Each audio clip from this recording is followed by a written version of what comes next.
कहानी शुरू होती है। बताया जाता है कि इंसान अपने आप को बहुत ही ज़हीन और ताकतवर बनाना चाहते थे, इसलिए इन्होंने एक ऐसा वायरस तैयार किया जिससे वो इंसानों को ज़हीन और ताकतवर बनाने की ख्वाहिश पूरी कर सके। साइंटिस्ट इस वायरस का टेस्ट इंसानों से पहले मंकीज पर करते हैं, ये जानने के लिए कि वो इंसानों के लिए सेफ भी है या नहीं। दिखाया जाता है कि जिस टाइम मंकी पर एक्सपेरिमेंट किया जा रहा था उस टाइम मंकी कंट्रोल से बाहर हो जाता है। ऐसे में जिस मशीन के जरिए वो वायरस मंकी के अंदर इंजेक्ट किया जा रहा था वो मशीन टूट जाती है और वायरस हर जगह फैल जाता है।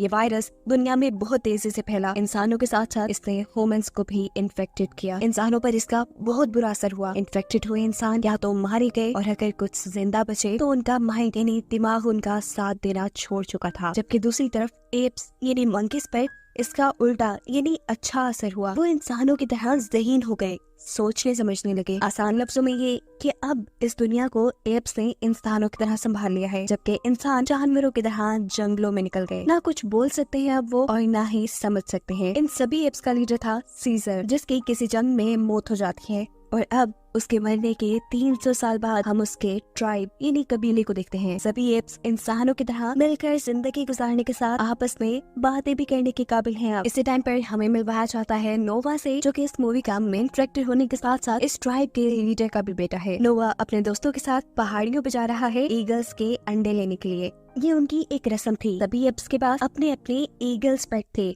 अब क्योंकि नोवा भी जवान हो चुका था तो उनकी रस्म के मुताबिक उसे ईगल्स के एक एग का ख्याल रखना था, जिसमें से एक बच्चा निकलता और इस ईगल के बच्चे को पाल पोस कर ट्रेन करने के बाद ही वो नोवा का पेट बनता। यही हमें ये भी पता चलता है कि इन ईगल्स को कंट्रोल करने के लिए अपने मुंह से एक खास किस्म का साउंड निकालते हैं ये एप्स, और इस काम में सबसे ज्यादा माहिर थे नोवा के डैड यानी यहाँ के लीडर। देखने को मिलता है कि नोवा अपने लाया एग का बहुत ही ज्यादा ख्याल रख रहा था। उसे बेसब्री से इसमें से ईगल निकलने का इंतजार था, लेकिन शायद किस्मत को ऐसा मंजूर नहीं था, क्योंकि एक रात उनकी ट्राइब में आ जाती है एक इंसानी लड़की जो यहाँ पर खाने की तलाश में आई थी। वो यहाँ नोवा का ईगल का एग चुरा लेती है।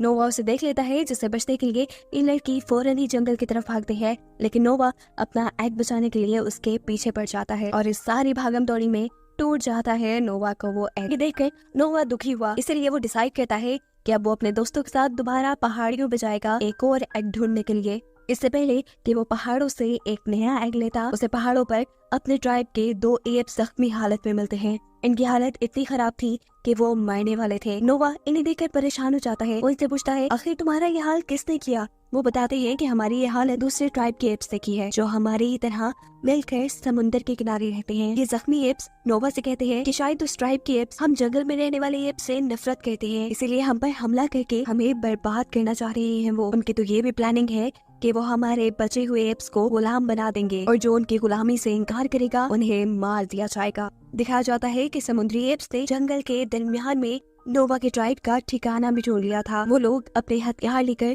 यहाँ हमला करने के लिए भी निकल चुके थे। दूसरी तरफ नोवा भी अपने लोगों को बचाने के लिए फौरन अपने ट्राइब की तरफ आता है, लेकिन उसने आने में देर कर दी। दूसरे ट्राइब के लोग यहाँ पर हमला करके बर्बादी मचा चुके थे। उनका पूरा ट्राइब, उनके घर जल चुके थे। नोवा के ट्राइब के लोगों को ये एप्स बुरी तरह मार मार कर अपना कैदी बना रहे थे। अचानक उसका ध्यान उसके डैड की तरफ जाता है, जिसे वो एप्स मारने ही वाले थे। वक्त जाया करते हुए नोवा अपने डैड को बचाने के लिए जाता है, लेकिन ये एप्स उसे उठाकर ही वहाँ से नीचे फेंक देते हैं, जिसके बाद वो नोवा के फादर यानी इस कबीले के लीडर को मार चुके थे और नोवा इसमें कुछ भी नहीं कर पाया था। लीडर के मरने के बाद यहाँ के सभी एप्स को समुद्री एप्स अपना गुलाम बना लेते हैं और उन्हें लेकर जाया जाता है समुद्री एप्स के लीडर के पास, जिसका नाम था अप्रोक्सिमस। वो इन सब लोगों को यहाँ देखकर बहुत ज्यादा खुश था। जबकि दूसरी तरफ नोवा के कबीले में हम देखते हैं कि नोवा के साथ उसके चंद साथी ही इस ट्राइब में बचे हैं। नोवा को जब होश आया तो उसने देखा कि उसका पूरा ट्राइब बर्बाद हो चुका है। उसके डैड भी मर गए हैं और उसके तकरीबन सभी साथियों को बंदी बनाकर वो एप्स ले जा चुके हैं।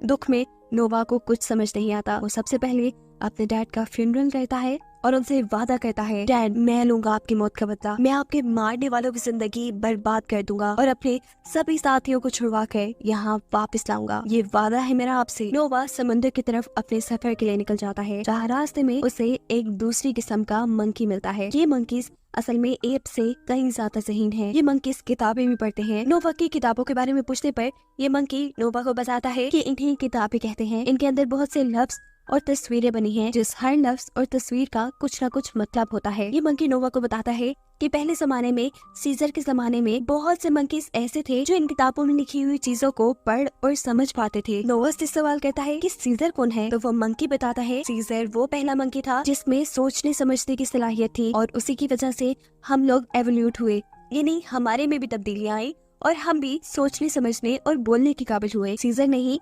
मंकीज को ट्राइब्स की सूरत में एक साथ मिलकर रहने को कहा था। समझ लो कि वो हमारा सबसे पहला लीडर है। उसी ने हमें बताया कि एक मंकी को दूसरे मंकी को नहीं मारना चाहिए, चाहे वो इनकी नस्ल का है या नहीं है।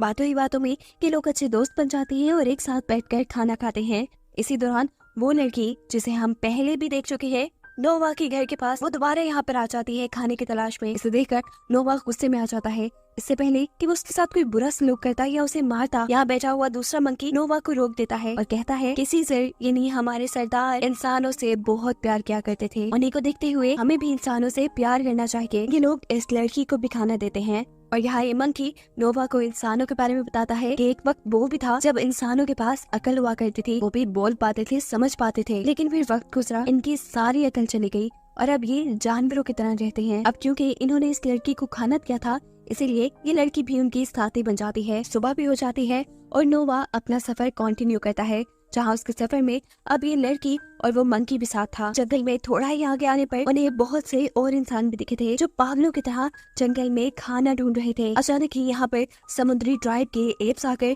इन इंसानों के ऊपर हमला करना शुरू कर देते हैं, क्योंकि उन्हें इंसान बिल्कुल पसंद नहीं। यहाँ एक अजीब सी भगदड़ मचाती है और इस सब में नोवा और ये मंकी किसी तरह इस लड़की की यानी अपने साथी की जान बचाकर उसे यहाँ से दूर ले गए थे। जैसे ही ये लोग उसे बचाकर जंगल में दूर ले आए तो अब इस लड़की को इन दोनों के साथ रहना सेफ लगने लगा था। वो इन दोनों से यहाँ पहली मर्तबा बात करती है और कहती है कि मेरा नाम मे है। इन दोनों का मुंह हैरानी से खुला का खुला रह गया था। एक इंसान कैसे बोल सकती थी? तब मे उन्हें बताती है कि मैं बाकी इंसानों से काफी अलग हूँ, क्योंकि वो बोल भी सकती थी, उसके अंदर सोचने समझने की सलाहियत भी थी और उसे कपड़े पहनना भी आते थे। ये लड़की उन्हें ये भी बताती है कि मेरा जिस कबीले से ताल्लुक था, वहाँ के सभी लोग ज़हीन थे, बोल सकते थे, लेकिन समुद्री ट्राइब के लोगों ने अपनी नफरत में मेरे पूरे कबीले को मार डाला। बस मैं ही बच गई। अब बातें बहुत हो चुकी थी, लेकिन काम रहता था। नोवा को अपने लोगों को बचाने के लिए जाना था। ये लोग अपना सफर दोबारा से शुरू करते हैं और सफर करते करते पहुंच जाते हैं एक नदी के पुल पर। ये जगह दूसरे ट्राइब्स के इलाके में आती थी और इसीलिए वहाँ के सिक्योरिटी गार्ड्स इनके ऊपर हमला कर देते हैं। उनसे बचने के चक्कर में यहाँ इनकी लड़ाई हो जाती है और वो मंकी यहाँ करीब पानी में ही गिरकर बह जाता है और दूसरी तरफ नोवा और मे को ये लोग बंदी बना लेते हैं। इन्हें लेकर आया जाता है अप्रोक्सिमस के पास, यानी समुद्री ट्राइब के लीडर के पास, जो कि बहुत ही बेरहम एप्स है। वो इंसानों से नफरत करता है। उसने हुक्म दिया हुआ है कि जो भी जब भी किसी इंसान को देखे तो उसे मार डाले। ना सिर्फ ये, वो तो दुनिया भर के सभी एप्स पे हुकूमत भी करना चाहता था। इसीलिए तो उसने दूसरे ट्राइब के लीडर यानी नोवा के डैड को मरवा दिया और उनके सभी एप्स को यहाँ ले आया। देखने को मिलता है कि ये एप्स समुद्र के बिल्कुल किनारे पे रहते हैं। अब समुद्र का पानी इनके इलाके में ना आ जाए, इसलिए इन्होंने समुद्र के आगे एक बहुत ही बड़ी दीवार बनाई हुई है। इतनी इंटेलिजेंस का काम अप्रोक्सिमस ने इंसानों को देख देख कर किया था। उसे इंसानों की हिस्ट्री के बारे में बहुत कुछ पता था। उसके पास तो ह्यूमन मिलिट्री का एक बहुत बड़ा शिप भी था। इस शिप में एक बंकर था जिसमें मिलिट्री के वेपन्स थे। इस बंकर का दरवाजा बंद है और ये हमेशा से इस बंकर का दरवाजा खुलवाने के लिए अपने बहुत से एप्स को काम पे लगा के रखता है, लेकिन रोज कोशिश करने के बावजूद भी आज तक वो इस दरवाजे को खोल नहीं पाया। लेकिन उसे उम्मीद थी कि वो एक ना एक दिन जरूर इस बंकर को खोल पाएगा। इसे खोलने के बाद वो इसके अंदर से सभी हथियार हासिल करेगा और सबसे पहले उन हथियारों के जरिए इंसानों को खत्म करेगा। इंसानों को मारने के साथ साथ उसका ये भी ख्वाब था कि वो सभी एप्स को अपना गुलाम बना ले, और ये तभी मुमकिन था जब उसके पास इन वेपन्स की पावर होती। अब सवाल ये था कि अप्रोक्सिमस इतनी ज्यादा इंसानों से नफरत क्यों करता था, क्योंकि उसे ये बात मालूम थी कि पास्ट में इंसान बंदरों को कुछ भी नहीं समझते थे। वो या तो उन्हें जू के जेलों में रखते थे या अपना पेट बना लेते थे और या गुलाम बना लेते थे। उसके दिल में डर था कि कहीं अगर इंसानों के पास दोबारा से सोचने समझने की सलाहियत आ गई तो वो दोबारा से बंदरों को अपना गुलाम बनाने लगेंगे। लेकिन वो ऐसा कोई दिन देखने से पहले ही सभी इंसानों को खत्म कर देना चाहता है। हम देखते हैं नोवा, जिसे यहाँ पर बंदी बना कर रखा गया था, वो यहाँ अपने ट्राइब के बहुत से लोगों से मिलता है। उसे उसके लोग अप्रोक्सिमस के सभी इरादे बता देते हैं कि कैसे वो इंसानों को मारना चाहता है और बाकी एप्स को बंदी बनाना चाहता है। इंसानों की तो नोवा को भी ज्यादा परवाह नहीं थी, लेकिन वो अपने ट्राइब के एप्स को अप्रोक्सिमस की गुलामी से बचाना चाहता था। उसे अप्रोक्सिमस के उस बंकर के बारे में भी पता चल जाता है जिसके अंदर बहुत से वेपन्स थे। और अब नोवा कुछ सोचते हुए मे के पास जाता है। मे भी यहाँ नोवा से कुछ बात करना चाहती थी। वो नोवा को बताती है कि उसके जैसे सभी इंसान बहुत ही ज्यादा कमजोर हो चुके हैं। वो चाहती है कि इंसान पहले की तरह बोल पाए और इंसानों को बोलना सिखाने के लिए उसे एक लैंग्वेज बुक की जरूरत है जो कि अप्रोक्सिमस के पास मौजूद बंकर के अंदर है। मैं उस बंकर को खोलकर उस बुक को हासिल करना चाहती थी, जबकि यहाँ नोवा बताता है कि मैं उस बंकर को तबाह करना चाहता हूँ ताकि मैं अपने ट्राइब के लोगों को छुड़वा सकूं। जब ये बंकर तबाह हो जाएगा तब अप्रोक्सिमस की सारी ताकत, उसका सारा गरूर पानी में मिल जाएगा और ऐसे मेरा काम बहुत आसान हो जाएगा। नोवा की सारी बातें सुनकर मैं नोवा की मदद के लिए तैयार हो जाती है। वो उस बंकर को तबाह करने के लिए तैयार थी, लेकिन उसकी भी एक शर्त थी कि वो पहले बंकर को खोलकर उसके अंदर से अपनी किताब लेगी। नोवा भी उसकी बात मान लेता है और ये लोग फैसला करते हैं कि आज रात में ही ये लोग अपना पूरा प्लान अंजाम देंगे। नोवा ने प्लान बनाया था कि वो एक बम बनाएंगे, उससे उस दीवार को तबाह करेंगे जिससे यहाँ के लोगों ने समुद्र के पानी को उनके इलाके में आने से रोका हुआ था। जिसके बाद ये लोग शिप के अंदर जाकर बंकर में से मे को मे की किताब देंगे और फिर इस बंकर को भी तबाह कर देंगे। लेकिन मे का प्लान थोड़ा चेंज था। वो नोवा और उसके दोस्तों को लेकर पहले बंकर तक जाती है और वहाँ से अपनी जरूरी किताब को हासिल कर लेती है। वो जिद्दे में अपनी जरूरत की किताब ढूंढ रही थी, यहाँ नोवा और उसके साथियों को एक स्टोरी बुक मिलती है जिसके अंदर वो देखते हैं कि बंदरों को किस तरह इंसानों ने कैद करके रखा था। ये देखकर उन्हें भी बुरा लगता है, लेकिन ये लोग इस बात को इग्नोर करके मे का साथ देना दोबारा शुरू कर देते हैं। ये लोग एक छोटे से होल के जरिए बंकर के अंदर गए थे और बाहर निकलने के लिए ये बड़ा ही आसान काम करते हैं। बंकर का बड़ा गेट खोल देते हैं। बड़ा गेट खोल के जैसे ही ये बाहर गए तो बाहर अप्रोक्सिमस अपनी पूरी टीम के साथ था। इन्हें बंकर के अंदर से निकलता देखकर वो समझ गया कि जरूर ये चारों मिलकर उसके खिलाफ कोई प्लानिंग कर रहे हैं और उसकी जरूरत की चीजें भी जरूर इन्होंने बंकर के अंदर से कहीं छुपा दी होंगी। अब असल कहानी क्या है, ये सच्चाई उगलवाने के लिए अप्रोक्सिमस नोवा के दोस्त के गले पे चाकू रखवा देता है और नोवा से कहता है सारी कहानी बताने का, नहीं तो उसकी दोस्त को मरवा देगा। इससे पहले कि कोई नोवा के साथी को नुकसान पहुंचाता, मैं उसी एप को गोली मार देती है जिसने उसे बंदी बनाया हुआ था। एप को मारने के लिए मैंने गन से शूट किया था, गन का इस्तेमाल किया था। जिस गन को देखकर अप्रोक्सिमस इम्प्रेस हो जाता है। वो मुझसे एक सौदा करता है कि मैं तुम्हें और यहाँ सभी साथियों को ऐसे ही जाने दूंगा, लेकिन इसके बदले में तुम मुझे सारे वेपन्स दे दो। लेकिन मैं भी बेवकूफ नहीं थी, वो जानती थी कि अगर अप्रोक्सिमस के हाथ हथियार लग गए तो वो दोबारा उनके पीछे पड़ जाएगा। वो किसी भी हाल में उसके हाथ वेपन्स नहीं लगने देना चाहती थी। अब अप्रोक्सिमस उसके पीछे पड़ चुका था। इससे पहले कि वो यहाँ के कुछ लोगों के साथ बुरा करता, मैं यहाँ नोवा और उसके साथी के बनाए बॉम्ब को उस दीवार के नीचे रख देती है जिस दीवार से इन लोगों ने समुद्र का पानी ट्राइब के अंदर आने से रोका हुआ था। उसके ऐसा करते ही दीवार टूट जाती है और समुद्र का पानी तेजी से उनके एरिया में आ जाता है और सभी एप्स को बहा ले जाता है। नोवा की ट्राइब के एप्स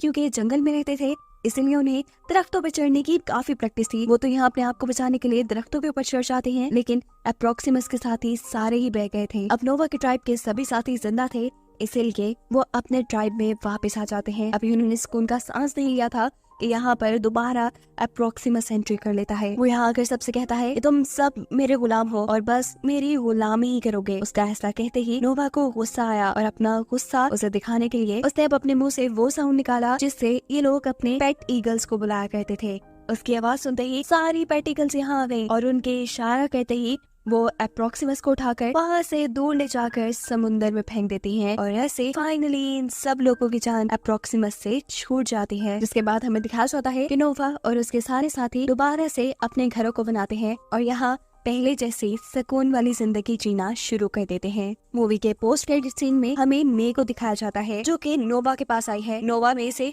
बहुत ही ज्यादा नाराज है क्योंकि मे ने उसे धोखा दिया था। जो बम उन्होंने बंकर को तबाह करने के लिए बनाया था, उस बम का इस्तेमाल मे ने दीवार तोड़ने के लिए किया था और इस धोखे से नोवा ने ये सबक सीख लिया था कि उन्हें कभी इंसानों पर एतबार नहीं करना और अब अपने आप को इतना डेवलप करना है कि कोई ना तो उन्हें हरा पाए और ना ही कभी उन्हें धोखा देकर कैद कर पाए। जबकि दूसरी तरफ इंसान तो अपनी ही प्लानिंग्स में थे। मे ने असल में बंकर से जो किताब उठाई थी वो कोई लैंग्वेज बुक नहीं थी बल्कि सैटेलाइट की बुकलेट थी जिसके अंदर सैटेलाइट को बनाने और उसे ठीक करने का पूरा तरीका लिखा था। मैं इस किताब को लेकर बहुत सारे इंसानों के पास आ जाती है। यहाँ हम देखते हैं कि मैं जैसे बहुत से और समझ बूझ वाले इंसान अभी भी जिंदा हैं और वो अपने आप को ताकतवर बनाने के लिए अपने ही जैसे और इंसानों से कांटेक्ट करना चाहते हैं। इसीलिए वो एक सेटेलाइट ठीक कर रहे थे। मेके इस किताब मिलने पर वो इस सेटेलाइट को ठीक भी कर लेते हैं और दूसरे इंसानों से कांटेक्ट भी कर लेते हैं। उनके कांटेक्ट करते ही हमें देखने को मिलता है कि दुनिया में अभी भी बहुत सारे ऐसे इंसान थे जिनके पास बोलने की, सोचने समझने की सलाहियत थी, जिन लोगों ने अब एक साथ मिलकर काम करने का फैसला कर लिया था और अपने आप को डेवलप करने की ठानी थी ताकि वो इन एप्स की गुलामी से बच जाएं। और यही बताते हुए ये कहानी यहाँ खत्म हो जाती है।